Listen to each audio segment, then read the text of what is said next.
Hello again, this is Alex with MasterChartsTrading.com, and this is market recap for Friday, April 28th, 2017. So, lots of all-time highs in the major indices, in the sector funds, especially in the economically sensitive sector funds. So this is all showing quite a bullish picture in my opinion. European stocks also get to fresh highs on the heels of French elections. The junk bonds are still showing decent appetite for risk, but we'll look more closely at the investment grade bonds, which are still maintaining their level, and the selling pressure is still rather muted for them. We'll look at dollar, and we'll see if it's possibly time to short euro and pound. Then we'll look at gold, which has weakened somewhat together with the dollar, which is kind of unusual. Oil is attempting to stabilize, while energy is a little bit of a divergence relative to oil, and natural gas gained strongly this week. Okay, let's start with S&P 500 ETF SPY. This is a daily time frame. With dividends. This chart is adjusted for dividends. So together with dividends, this week we see a fresh all-time high at 239.53 for this fund. So this is, in my view, very good news. And in general, fresh highs, 52-week or all-time, are very bullish for the general market. And here's a quote from Market Wizards, and this quote is attributed to Larry Hyde. And he is telling the interviewer Jack Swagger what Ed Seykota taught him. And here's what he said: when the market makes a historic high, it's telling you something. No matter how many people tell you why the market shouldn't be that high or why nothing has changed, the mere fact that the prices at new highs tell you something has changed. This makes perfect sense to me because even at this basically what this shows is that even at this very elevated levels, the investors, the traders, the hedge funds, whoever, is still interested in owning stocks. The selling pressure is still very muted in my opinion. So we're approaching all-time highs on the advanced decline lines. We haven't gotten there yet, so there's a very little divergence, but not a very big one. I'm not sure there's much to worry about there. Here's S&P 500 underlying index. Notice that we're slightly off the all-time highs, so the previous chart was adjusted for dividends. Here, I can't really say many bad things about this chart. The most important thing in this chart is these two lower lines here. This is percentage of stocks above the 200-day and the bullish percent index. The readings are still very high, 76, 74%. So I don't see much as far as selling is concerned.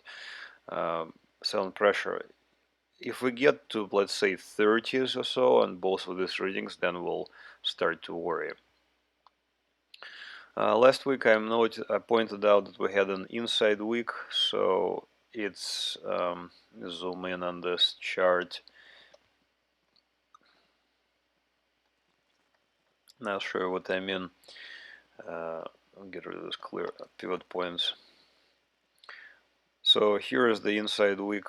You can see that previous week is inside the entire range of the week before that, and this week looks like we have a clear breakout above the previous week's high, and even April 1st week we're closed above those highs as well. So this is looking rather bullish in my opinion. The Dow Jones Industrial Average is right behind the general market. Again, this is just barely, didn't make it yet to fresh all-time highs. The breadth is a little bit underperforming, but I don't think there's much to worry about there. Here's an outstanding performer. This is QQQ. Notice this move from November lows. It just continues, and this is exactly why I would strongly discourage new traders from shorting stocks that are hitting fresh highs. If you're really interested in shorting stocks, then look for the opposite. Look for stocks that are hitting fresh lows and then wait for the rebound. For this, ETF, this is a clearly defined uptrend, and I just don't see a reason to short it. I mean, what if you shorted like here, you got squeezed out, then you shorted here, you got squeezed out again. Shorted on this candle, made a little money, but I got squeezed out again after this gap. So again, be very careful with shorting bullish securities. As far as the longer term trend for QQQ, notice that QQQ has again become overbought, but this means absolutely nothing. Stocks, especially QQQ, tends to become overbought and then remain overbought and get more overbought and then pull back from overbought levels and become more overbought. So if you're trying to short this QQQ based because just solely on the fact that it is overbought, most likely you will lose money. As far as longer term readings, I think we're firmly bullish. Bullish percent index and a percentage of stocks above 200 is in a firmly bullish territory. Over 80% of stocks are above their 200-day moving average.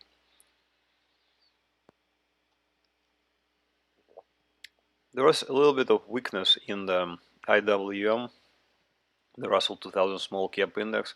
It also gapped to fresh highs, and we did hit all-time highs this week. But on Thursday and Friday there was some weakness, and you can see a big red candlestick here on Friday. So this is a little bit of underperformance. Notice that, for example, here is SPY. You can see a very tiny candle. It's only 0.22%, while IWM moved 1.34%. IWM is more volatile, so it is to be expected. But it does show a little bit of weakness. So we'll see where this goes. Advanced decline did hit all-time highs, but the volume is still lacking somewhat. So we're still haven't gotten to the fresh highs for the volume.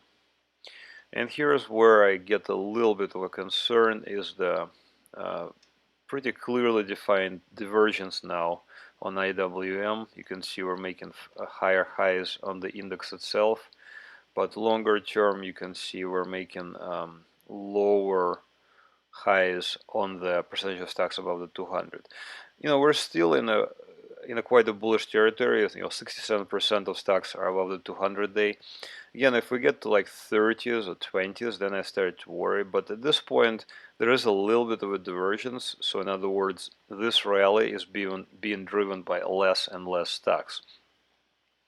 There's also a little bit of a momentum divergence, but I am not a big fan of those divergences, and they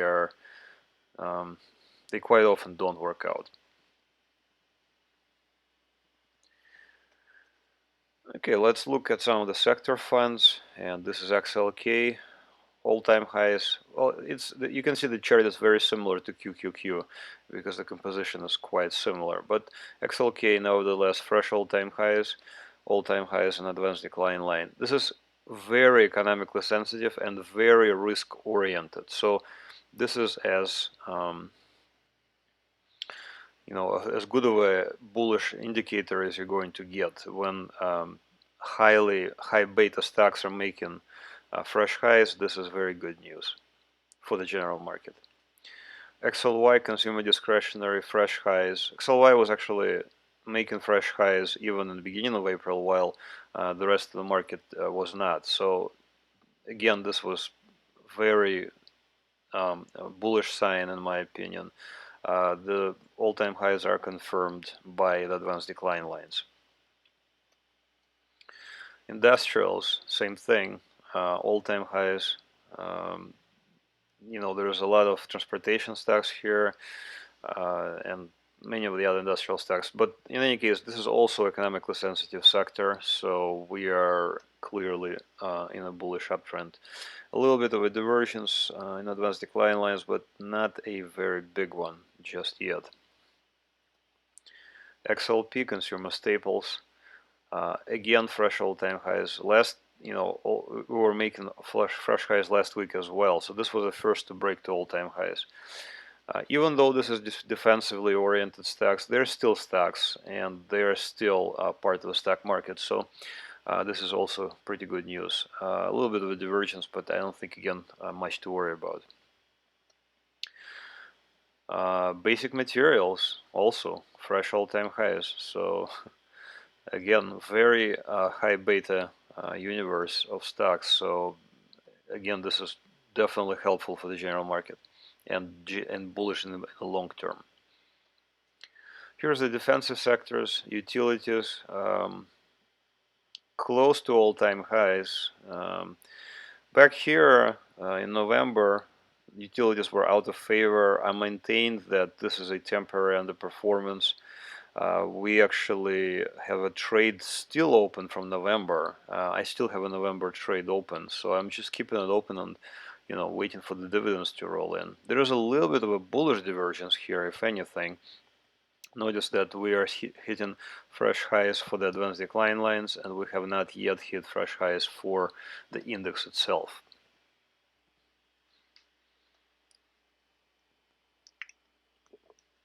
Here's healthcare. A little bit of underperformance, but not much. We're close to all-time highs. Advanced decline line is advancing, getting closer and closer to all-time highs. So I think this is a pretty good sector to be in, and it's less volatile. Except for this spike, which I think is an artifact of trading XLV itself, because I didn't see any spikes on the underlying securities. Here's where we get into a little bit of underperformance. XLF financials.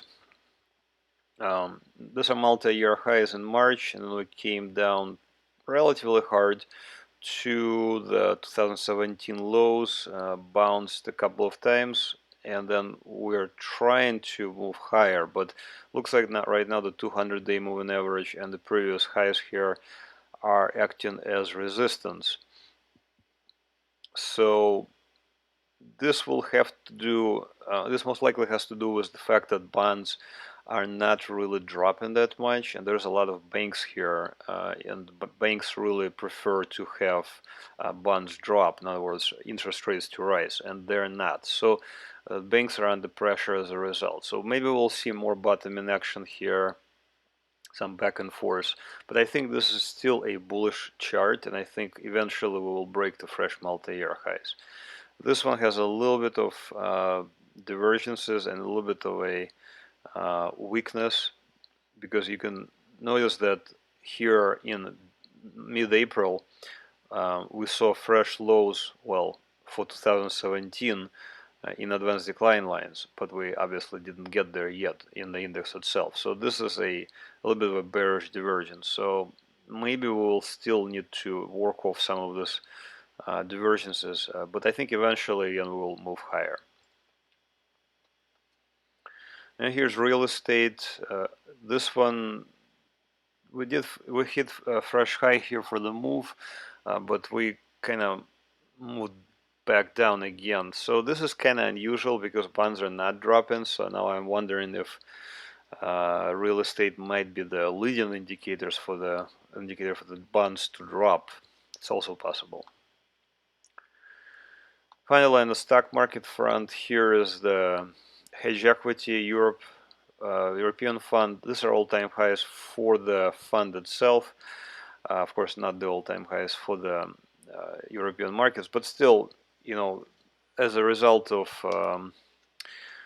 French elections, I think market participants are thinking that this is going to be the elections outcome was a positive for the stock markets, so they are moving higher. And again, generally speaking, the stock market is bullish, so European equities are helping. So to summarize again, even though these are fresh all-time highs, even though the market is overbought, that does not mean that we're going to be correcting, unravel from here. This is just showing that there is broad interest in owning stocks. And even though we're overbought, we could continue being overbought. Let's move on to the bond universe. So first let's go into high yield universe. This is junk bonds on a daily time frame, and this is an adjusted chart. In other words, the dividends are, this chart is adjusted for dividends. So all-time highs here on junk bonds. This is good news for the stock market, I think, because of the correlation coefficient. You can see the junk bonds correlate highly to the general market. You can see this is a weekly time frame, again fresh all-time highs, breakout. I think this is a breakout to fresh all-time highs, and this looks like a valid breakout for now. And notice that the correlation is quite high between the junk bonds and S&P, so again this is a good news for the general market. Okay, let's move on to the investment grade universe. Now here we get a little bit of a mixed picture. On one hand, the investors usually buy bonds when there is expectation of stress or fear in the markets, and this is a reflected in the price of bonds that have been moving steadily higher in March and April. Of course, on the other hand, the stocks are at all-time highs, therefore the fear should be quite low.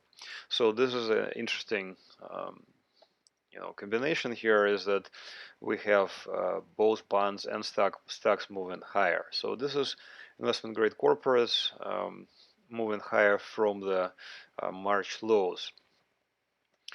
On the weekly time frame, notice that we have still, I think, maintaining an uptrend, and notice that this is a weekly chart. Notice that we basically broke out here in February of 2016 above 2015 highs, moved to all-time highs. Again, this is an adjusted chart for dividends, and then here in November, December of last year, we basically retested this breakout. And for me, this looks like a successful retest because we're again approaching fresh highs.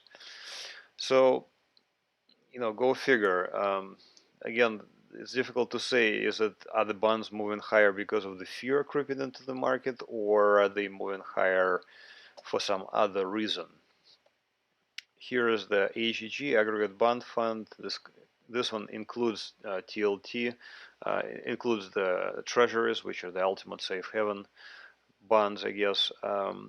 Notice that we had three very bullish candlesticks here last Wednesday, Thursday, and Friday. So again, I wonder if bonds are showing some sort of at least temporary flight to safety. And sometimes it's also useful to kind of flip your perception. So I think this chart is bullish.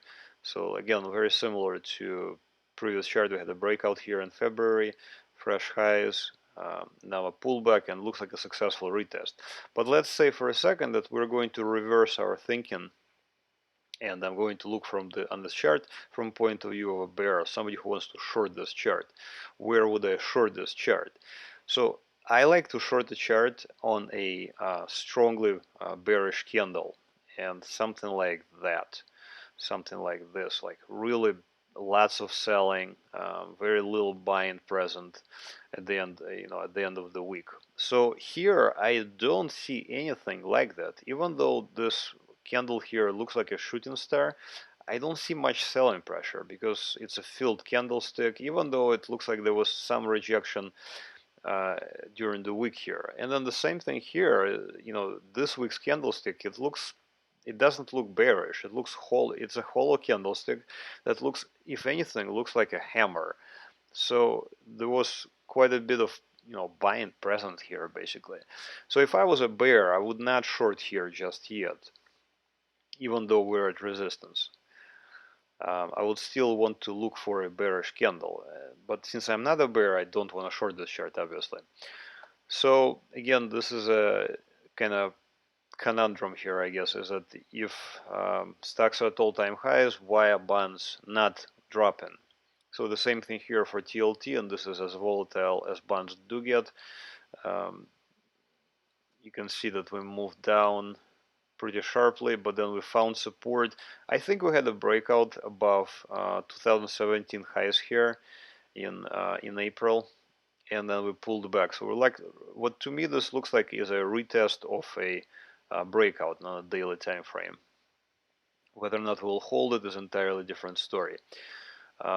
Weekly time frame for TLT looks a little bit worse, because even though these were all-time highs in 2016, these are 52-week lows here in November of 2016. So this one looks like a more bearish chart than anything. So this one I would be more comfortable shorting than the previous two charts on the bonds. But again, I just don't see a lot of selling pressure here. I see quite a bit of, basically trading back and forth in the indecision here, but I just don't see selling. Like, for example, here we had lots of selling here in June of last year, and in August of last year as well. So we'll see where this goes, basically. All right, let's continue to the Forex universe. This is US dollar on a daily time frame. So these are multi-year highs here in December of last year, January of this year. Came down relatively hard, tried to rally, came down again, tried to rally again, came down again. So it looks like this area here in 98.50 or so, $99 point area is of importance to this security. Now, I think this is still a bullish chart, again, because of the multi-year highs, but I am willing to concede that I could be wrong, and I'm okay with being wrong. I have no problem with that. So could this be like a weird-looking head and shoulder?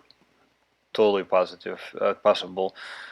So we could break this lows here at 98. If this is indeed like a inverse cup of some sort. I don't know. I'm not a big fan of chart patterns, but we could project a move down of 3.4%. So that would put us somewhere around November lows. That's also possible. Another scenario is that we don't, and we hold here and we rally higher. Again, I'm thinking right now, my thinking is still that this is a bullish chart, and this is the reason for my thinking is this is a weekly chart. So I still think that this is a long-term bullish chart, because this is a long-term consolidation here, like 2 years worth of consolidation, breakout here on November, fresh multi-year highs, and now a normal pullback from multi-year highs. Maybe this thing here from 2016 is like a cup, and now we're drawing a handle for that cup, and we could break out higher from this cup. And here is euro on a daily time frame. Now, I don't trade currencies, but if you do, then this could be interesting for you. This looks to me already somewhat overbought, and it could be a decent time to short already. Now, the reason being is because I think that this is a bearish security again. So I would be, it's not a great setup right now, but I think it would be okay already, overbought already enough for my taste. Same on weekly chart. Looks like we have, more or less a setup. Just need a trigger, basically, and the trigger is, something like a bearish candlestick, basically, in my opinion. It's not there yet on the weekly time frame. Here's British pound versus the dollar. Looks like it's been moving higher, and people might say that this is a flag. Maybe this is a flag here. But the way I see it, this is a extremely bearish security. look at this downtrend, 30 plus year lows, and now we're basically bouncing off the 30 some year lows. We're exactly at resistance. This is the first important resistance. We could break above it, but then there's lots of resistance up here at 1.344 or so. So this looks already overextended, and I would be, if I was trading it, I would be shorting. I would be looking to short it basically. Here's US dollar versus Japanese yen, which has been moving higher this entire week, but I think the weekly chart tells a better picture. So here it is. We bottomed out here in last year and then rallied, and then this basically looks like a fallen flag kind of business. And last week I wondered if we had a hammer-like candlestick for the week, and looks like this week we followed through with a bullish looking candle. So this one I would be looking to buy. I would not be looking to short this chart. This looks bullish to me. Finally, here is US dollar versus Canadian dollar. Again, I was saying that, you could say that this here from 2016, this fall here, and this is maybe like a rising wedge, and rising wedges are bearish continuation patterns, but so far it hasn't played out. Looks like every single attempt by the bears has been met with more buy-in. So it looks like the Canadian dollar is still losing ground versus the dollar, and looks like we're moving higher. Even this week we made a fresh, looks like a 52-week high actually, right here. So to summarize, I think the dollar is still bullish, and I think we could go more or less either way. We could break down from here and try to retest November lows, but an equally, if not more likely scenario is that we move higher from here and try to retest multi-year highs. Okay, let's move on to gold after the dollar review. So gold, I guess I would lean towards the bullish camp at this point of the game.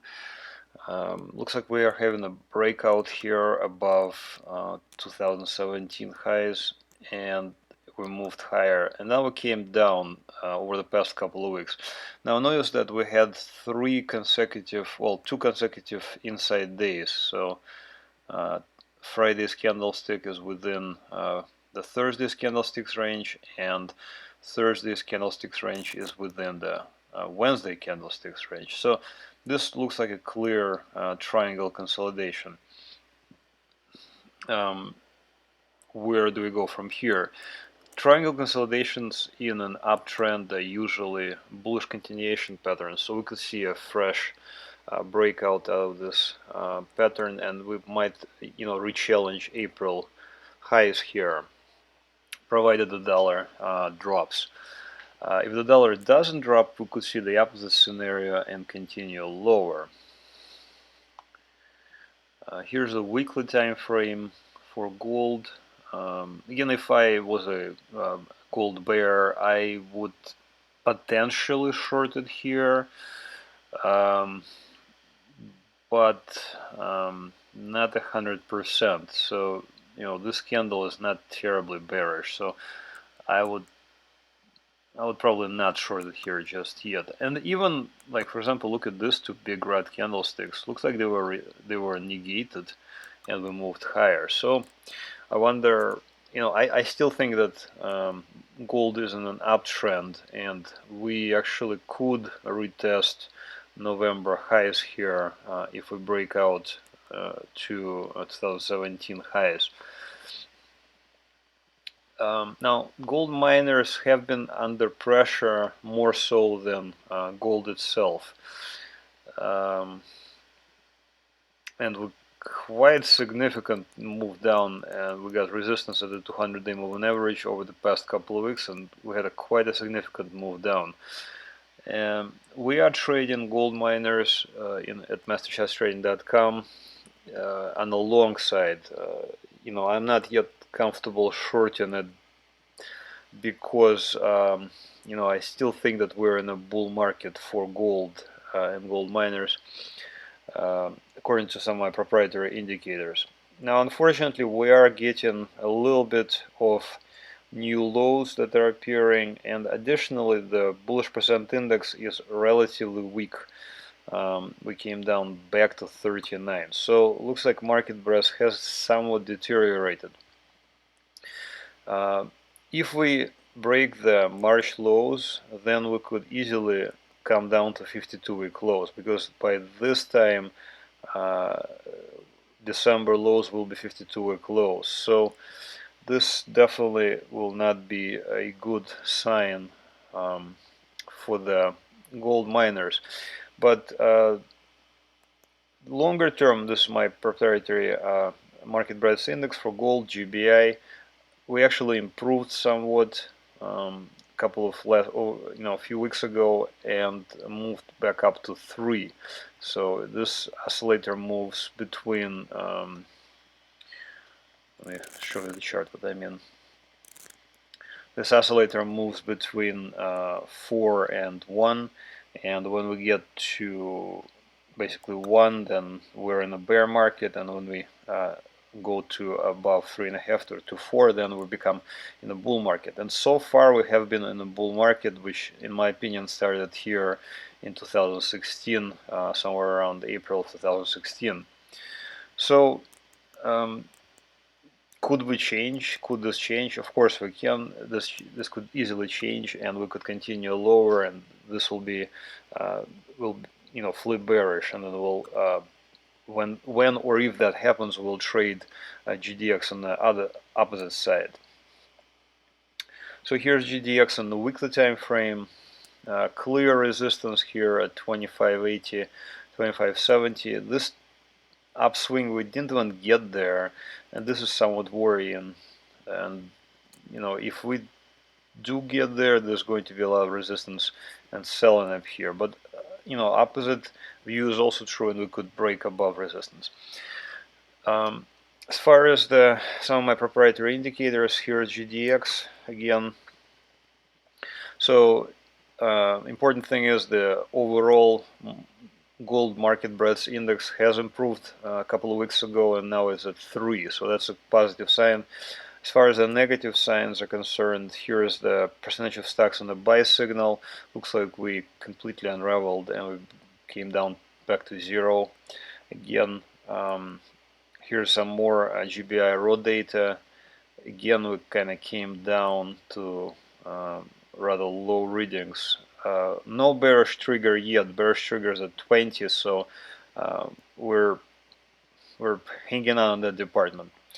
And finally, here's one that I kind of like to use to judge overall overbought or oversold condition. This is a intermediate term breadth momentum oscillator for gold miners.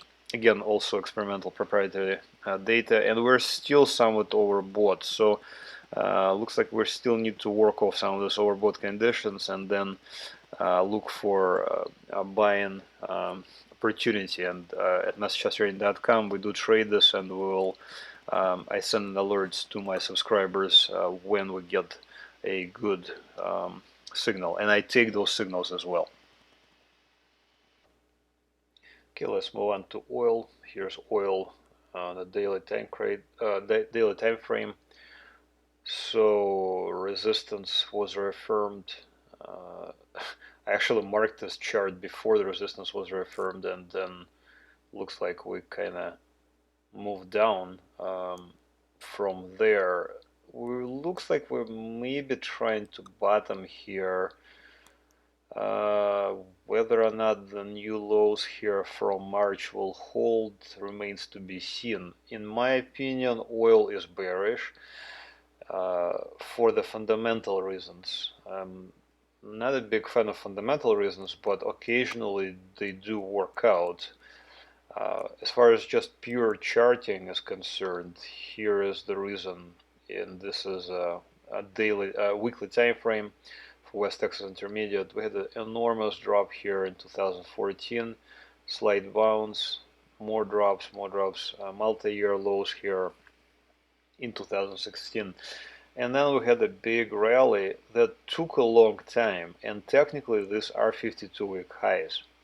But I think overall, if we just ignore the fact that these are 52-week highs, overall this chart looks very bearish to me. And I think right now, we had a very long trading range here from 2016 into 2017 that finally resolved to the downside in March. And then we bounced higher and again moved lower over the past couple of weeks. Now, it's important for bears to maintain this momentum, and if we break, the March, April lows, then I think the road is open to November lows, and that's $42 and possibly lower. Here is XLE graphed together with the West Texas Intermediate on a weekly time frame. Here what I wanted to show is that, I think I've showed this chart in the past, is that we had a XLE, the energy ETF, was acting as a leading indicator to oil, at least on two occasions here. So we had, looks like XLE moved lower while oil was trading sideways in both occasions, but eventually oil followed suit, and right now looks like we are trying to move lower. Now, depending on whether you're a bull or bear here, you can say that we are having a bullish divergence or a bearish divergence. If we say that energy stocks tend to lead the underlying security, in this case oil, then we're having a bearish divergence. Notice that energy ETF made a lower low while oil made a higher low. So to me this looks like a bearish divergence already. Alternatively, you can say that what if it's the opposite? Maybe oil tends to lead energy stocks. So it just depends on interpretation. My interpretation of this chart is that energy stocks are leading oil, and this low at 47 or so dollars won't hold and will continue lower. Here's one of the reasons, one of the many reasons why I think energy is headed lower. This is a interesting chart because even though these are 52-week highs, they were not confirmed by fresh highs in advanced decline lines.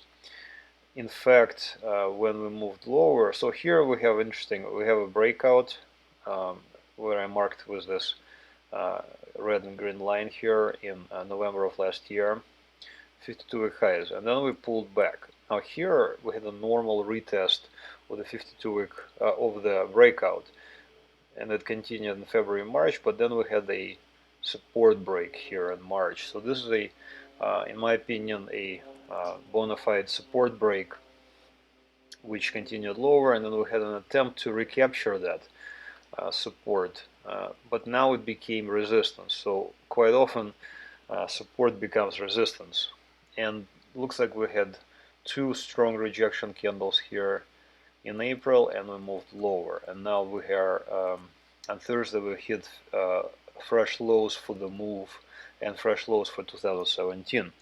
So additionally, we are seeing 52-week lows in the advanced decline line and multi-year lows in the advanced decline volume line. Also, bullish percent index moved to 17%. So this is a rather bearish looking signs, and maybe we'll see a small rebound, but I think the bigger direction is down for energy and for oil. Here's natural guess on the daily time frame. So 52-week highs here in November, and then we pulled back to the lows. Very deep pullback, very choppy and big, ugly candles here. If you like to trade this commodity, then be super careful. And in fact, I keep saying the same thing over and over, but sometimes it warrants repeating, is that if you're a new trader, completely avoid it. There are other much less volatile, you can just trade stocks. They're just not as crazy as natural gas.